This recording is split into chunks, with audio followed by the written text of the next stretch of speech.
Hello, everyone, and welcome back to TowerGate. It is day 108, day 108 of TowerGate, June the 21st, 2017, Wednesday. Okay, quite a few things to get to today, so we'll just tick them off. Obviously, we have this race going on in Georgia, and as I am speaking to you at approximately 10 o'clock p.m. Eastern Standard Time on Tuesday evening, the race is too close to call. The last time I checked, it looked like Handel had about a 2% lead over Ossoff, the Democrat who can't even vote in the election because he doesn't even live in the district. And a record amount of money has been spent in this particular race. The previous record for a congressional race was $30 million. They have already tallied up over $50 million. The Democrats are throwing everything they've got at this race trying to win it, and it still looks like they could lose. But even if they win, it's a loss because they can't spend that kind of money. And throughout, the typical elections, they can focus that on one election, but in the general election or even in the midterms, they will not have the resources to spend that kind of money, especially since we just learned that they are bankrupt and that the Republicans are raising record amounts of money while the Democrats are finding money hard to come by. And of course, we still don't know whether or not the class action lawsuit against the DNC is going to end up costing the DNC $200 to $300 million in a settlement to pay off the Bernie Sanders supporters for stealing their money. So it doesn't look good for the Democrats, and it's funny because a couple of weeks ago, Ossoff had pulled up a little bit of a lead, it looked like, according to the fake polls, and the Democrats were clamoring about how this would be a verdict on Trump, despite the fact that the first three special elections all went to Republicans. And by the way, there was another race that didn't receive very much attention, a fourth special election that occurred in, it looks like, South Carolina, and a Republican held that seat. He was going to probably hold that seat. The Democrats didn't even try to win that seat because it's such a heavily Republican voting district.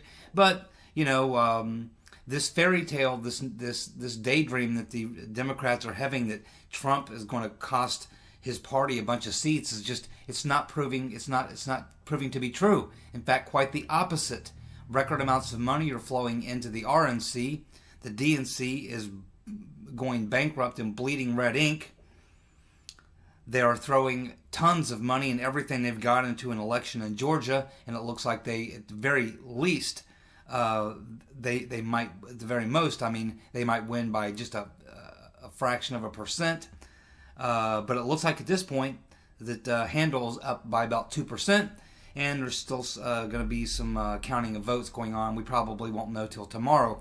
But if the Dems end up losing that seat after throwing these kind of resources into it, that will be pretty much the kiss of death for them, and even they will have to admit it. But it's funny because they were really playing this race as being a referendum on Trump up until the last couple of days when the race tightened. And now if you look at the liberal media, they are now saying, well, it's not that big of a deal. It's not really that big of a deal. Oh, 2 or 3 weeks ago it was the shit. But today it's not that big of a deal. It's extraordinary to watch this kind of a meltdown occurring. Okay, so Circa News, Sarah Carter, doing an awesome job, is reporting from some sources she has inside the FBI that there are a lot of people, FBI professionals within the FBI community, who question Mueller's independence.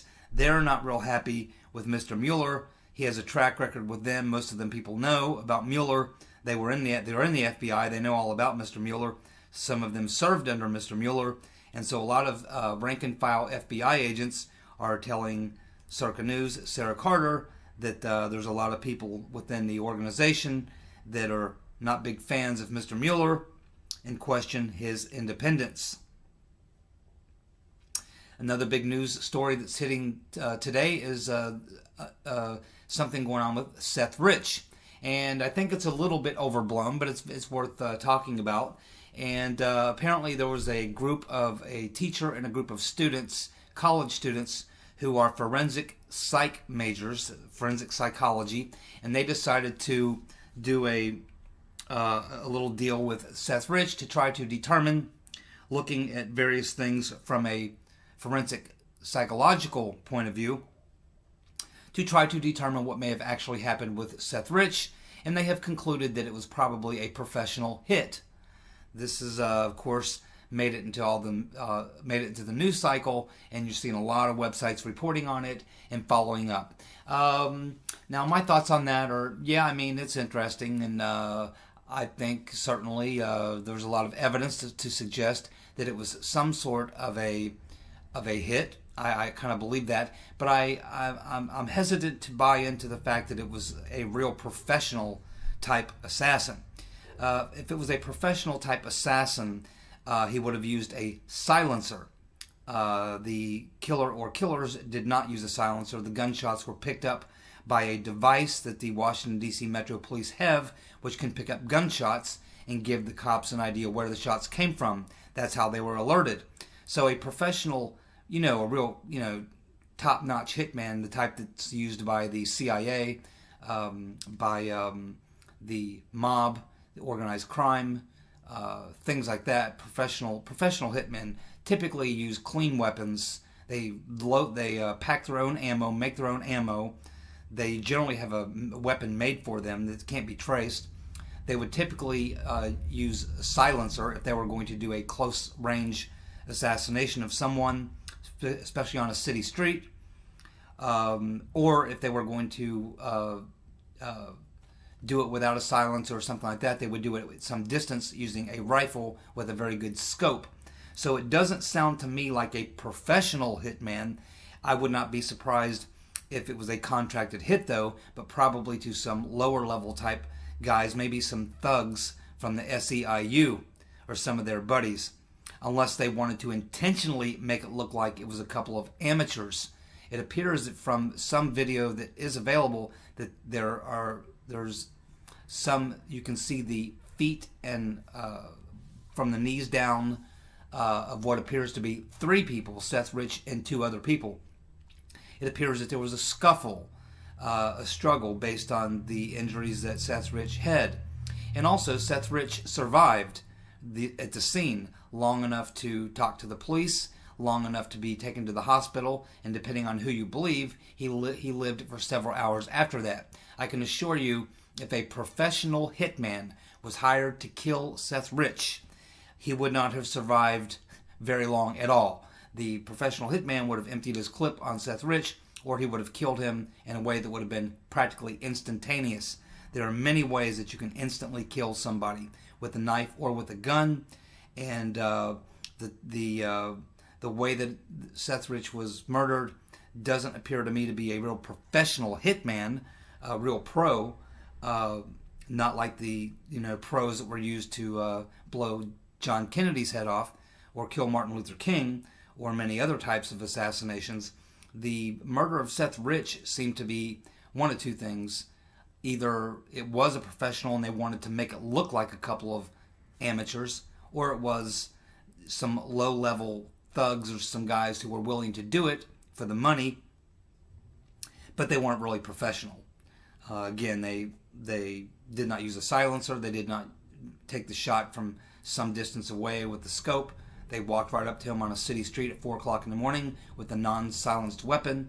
We don't know about the ballistics, whether or not type of gun was used. We don't know anything like that, although we do know that a government vehicle was broken into a few blocks away just a couple hours before the murder of Seth Rich, and a rifle and a .40 caliber handgun were taken.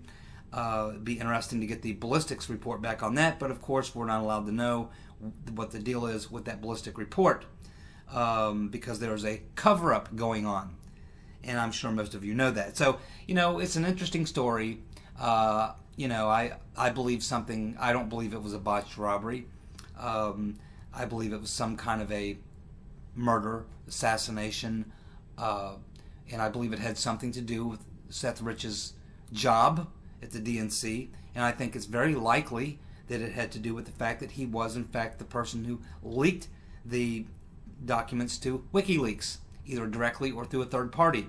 That's what I believe. The actual specifics of whether or not it was a professional, an amateur, a couple of thugs, All these things are somewhat important, but they're not so important to me. I'm more focused on the big picture of what actually did happen, as far as getting down to the nitty-gritty details of whether or not it was just a couple SEIU thugs or local guys, or whether it was I don't believe it was one of these high-paid professionals, assassins. They don't work that dirty at all.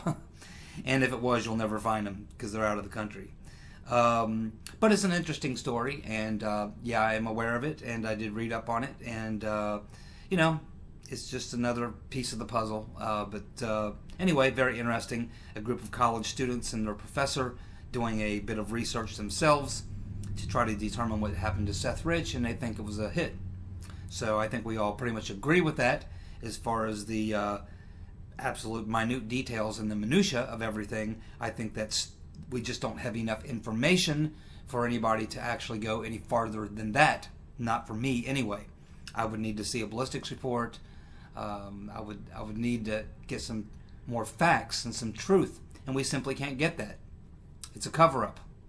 That's how cover-ups work. That's why they do them, to make sure that people like you and I cannot get the information we need to do a real investigation or ask real questions.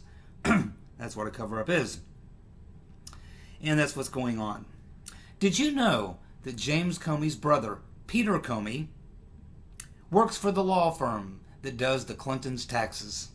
That's very interesting. It's also very interesting that James Comey loaned his brother $711,000 to buy a property in Washington, D.C. That was awfully nice of Mr. Comey to loan his brother $711,000, who works for the law firm that does the Clintons' taxes. It's one big happy family, isn't it? One big happy family. Two interesting stories in Zero Hedge in the last 24 hours. One of the interesting stories, of course, we talked a little bit about yesterday, which is that Susan Rice's records from the National Security Council, which contain records of her unmasking and things like that, have been moved to the Obama Library, which only exists in our minds right now because the physical property has not yet been built. But they, I imagine, are looking for a place to build it, and they'll build an Obama Library.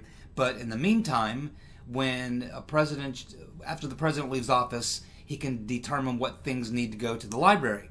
And the things that will go to the library are essentially put into a status where they cannot be accessed for 5 years. So a lot of people and a lot of websites are reporting that Susan Rice and Obama pulled a fast one by taking her NSC records, which contain all the unmasking and things, and they've put them into this rabbit hole for 5 years where no one can look at it. And when Judicial Watch had requested this information, they were notified by the NSC that, sorry, we can't provide you the records of Susan Rice's unmasking because they've been moved to the Obama Library, where they will stay on ice for 5 years. Now, so a lot of people are saying, oh, I guess that means Susan Rice got away with it. Oh, no, she didn't. The only thing that was moved there was the records that are held within the National Security Council, and she was of course, the head of the NSC there.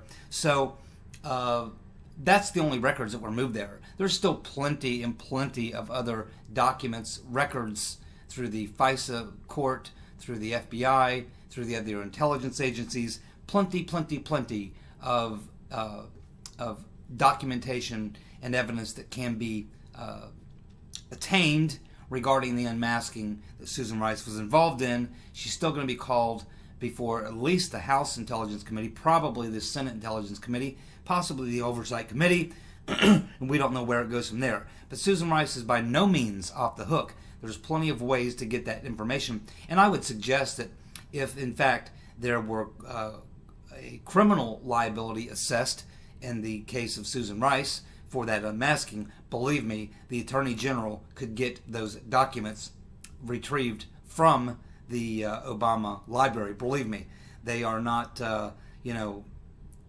so far out of reach that you couldn't get to them. If there was a criminal proceeding and those documents were requested by the prosecutor, believe me, they would get their hands on those documents. It would probably take a criminal action or something like that to do that. But keep in mind, there's many other sources of proof of the unmasking held within the NSA, held within the FBI, the Department of Justice, with the Attorney General, and they can all be questioned verbally on these things as well. Whether or not they produce the documentation, you're going to call Comey, you're going to call Brennan, you're going to call Rogers, you're going to call Rice, you're going to call Loretta Lynch, Valerie Jarrett. You're going to call these people, you're going to talk to them, you're going to ask them, Samantha Power, you're going to ask them exactly, particularly the Department of Justice is going to have those records on the unmasking.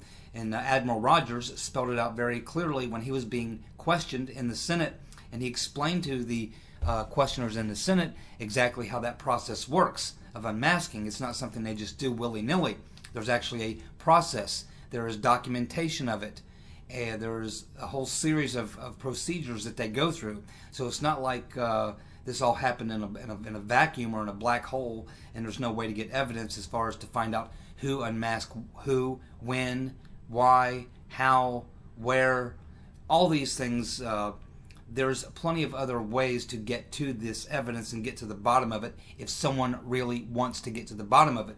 Believe me, if I was running that committee, I would get to the bottom of it. I can assure you that. There's more than one way to skin a cat, believe me. Not that I've ever skinned a cat, but, there's more than one way to skin a cat. The other story on Zero Hedge, and by the way, I will provide links to both of these Zero Hedge stories should you like to read them for yourself. The other story that's on Zero Hedge, and it's also on various other sources on the internet, is talking about a 2009 sting operation that Hillary Rodham Clinton was directing from the State Department with the Russians. And in this particular sting, there was an arrangement made by Secretary Clinton to produce 10 grams of weaponized uranium to give to the Russians as part of this sting operation. And the man who Hillary Clinton chose to hand deliver this 10 grams of weaponized uranium was a man named Robert Mueller. Hillary chose Robert Mueller to be the man to hand deliver the 10 grams of weaponized uranium to the Russians for the sting operation. And the exchange took place on a tarmac at an airport back in 2009. The Clintons like tarmacs and airports. I'm sure many of you are somewhat familiar with the famous little airport there in Mena, Arkansas. It was famous while the Clintons were raping, pillaging, and plundering Arkansas before they raped, pillaged, and plundered the United States and now the world. And there was a lot of strange things going on there in Mena, Arkansas on that tarmac. Seemed to be a lot of exchanges of large amounts of cocaine and money, as was well noted by several Arkansas state troopers and a couple other individuals close to the Clintons, most of whom now are dead. So, that is where we are. Let's see if we got anything else. Let's see. Boy, oh boy. Yeah, one last thing I just want to comment on. Not really related so much to the TowerGate, but, in the morning in the office I kind of work in, the couple of the guys keep the radio tuned on, most of these morning talk stations. You get like Herman Cain and the neocon Brian, what's his name, from Fox News. All of Fox News are neocons. I'm sure you guys all know that. Brian, what's his name? Little Jewish guy. I can't remember who he is. But anyway, heard him in a conversation this morning talking about, how they're going to take these measures against Russia for flying too close to our plane, or what they're going to do to put pressure on the Chinese and the North Koreans, and what they're going to do about the Iranians and their involvement in Syria, and what they're going to do about the Russians because of Ukraine, and blah, blah, blah, blah, blah, blah, blah. The neocons are absolutely amazing. Despite their disastrous failures and their global hegemonic wet dream that has been a massive, massive failure, they continue to live in this neocon world that they exist in, which is completely a fantasy world. It doesn't exist, and they act like, yes, well, all options are on the table as far as Russia is concerned, or as far as Iran or North Korea, blah blah blah. Now, I've done videos on all these topics, Russia, North Korea, and all these things, and let me tell you what, what are they going to do to the Russians? Nothing. Maybe some sanctions. They don't care. They've had sanctions on them forever. They're quite well aware of that, but are they really going to? But the idea is that they're trying to say, we got the most powerful military in the world, and because of that, we're going to tell the Russians how it is. We're going to tell the Chinese how it is. We're going to keep the Iranians on us. That Kim Jong-un, he better watch out. Kim Jong-un's laughing. He knows that they're not going to do a damn thing. He knows that the Russians know we're not going to do a damn thing. The Iranians know we're not going to do a damn thing. Okay? There's nothing we can do with a lot of these things except for sanctions and jaw boning. Nothing really we can do about these things. So, anyway, it's just crazy listening to the neocons. Don't listen to them, folks. Don't let them get you freaked out. There's, nothing's happening on any of those deals.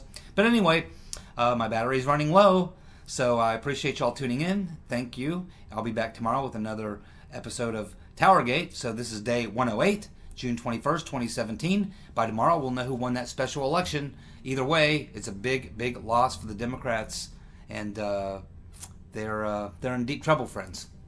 You guys have a good night. Bye.